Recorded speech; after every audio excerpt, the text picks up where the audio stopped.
Welcome to our channel. Netgear Wireless Router WGR614 Setup. Step 1. Unbox and check what's inside. Make sure the router, power adapter, and Ethernet cable is there in the box. If you don't have the original cable, literally any Ethernet cable will work. Step 2. Plug it into power. Take the power adapter, plug it into the router, and turn it on. The small power light should blink and then stay solid. If it doesn't, unplug it and try a different outlet. Step 3. Connect it to your modem.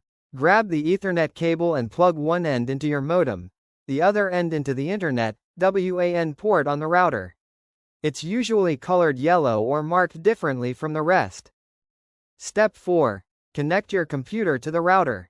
For the setup part, you'll want to plug your computer directly into the router using another Ethernet cable.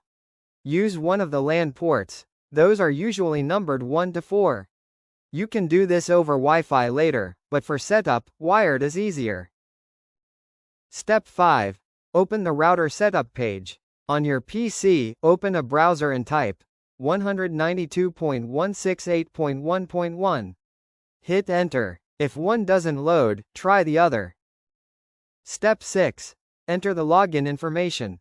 For these older Netgear models, the default login is username, admin, and password. Step 7. Run the setup wizard. Once you're in, there's a setup wizard option right on the left menu. Click it and let it detect your internet connection. It usually figures it out automatically, unless your ISP uses manual settings, which is rare. Step 8. Change the Wi-Fi name, SSID. Now jump to wireless settings. Change the network name to something you recognize, doesn't matter what, just don't leave the old Netgear name or you'll never know if it's yours or the neighbor's network. Step 9. Set a real Wi-Fi password. This part matters. These things default to basically no protection or ancient WEP security. Change it to WPA or WPA2 if the firmware supports it. Then set your own password so your connection isn't wide open to freeloaders. Step 10. Save and reboot. Click Apply or Save, and then just reboot the router. You'll see the Wi-Fi name change on your phone or laptop.